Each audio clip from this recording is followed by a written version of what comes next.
Lesson 13, divide decimals by single-digit whole numbers involving easily identifiable multiples using place value understanding and relate to a written method. So what we're going to be doing here is the inverse operation of what we did in lessons 11 and 12. So now we're trying to find the missing units. So we have two groups of blank tenths is 1 and 8 tenths.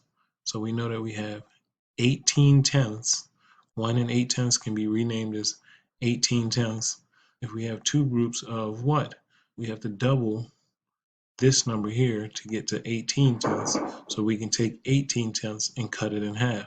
We know that that would be 9 tenths. Because 9 times 9 equals 18. So 9 tenths. So two groups of 9 tenths is going to be 18 tenths.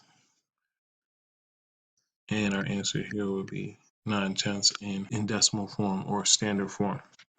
We have four groups of 32. We know that 32 divided by 4 is 8ths.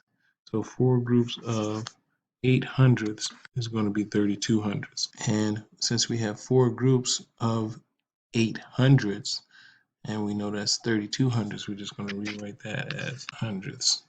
So now, if you notice, whatever this is, whatever we're naming this, it's just being regrouped in that place value. The 9 tenths, we have 9 in the tenths place. We have 8 hundredths, we have 8 in the hundredths place. Now we're going to have 7 groups of blank thousandths is 21 thousandths.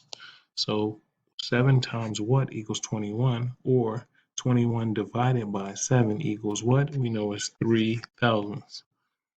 THS at the end, 3 thousandths. All right, now this next part, it says complete the number sentence, express the quotient in unit forms and then in standard forms.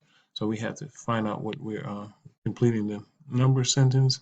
So we know that 4 and 5 tenths divided by 5 is equal to blank tenths divided by 5. Well, we know that that's equal to 4 and 5 tenths is equal to 45 tenths. So, and now we have, how many times is 5 going to 45? You can skip count. Go 5, 10, 15, 20, 25, 30, 35, 40, 45. That's 9 tenths. We're going to rewrite it in standard form as 9 tenths. Now, this one is a little more complicated. Pay attention to this because they give us 6 and 12 hundredths divided by 6. So how many ones do we have? We know we have 6 ones divided by 6. That's our 6 ones right there, 6 in the ones place. And then we have plus blank hundredths divided by 6. How many hundredths do we have? You don't want to just take the 2 in the hundredths place. You want to name the rest of this number. So it's 12 hundredths. 12 hundredths. Now don't forget, you're dividing both of these by 6. So 6 ones divided by 6 is 1 ones, and 12 hundredths divided by 6. 12 divided by 6 would be 2, so 12 hundredths divided by 6 would be 2 hundredths. And we're going to rewrite that as a decimal, and there we have it. Please let me know if you have any difficulties.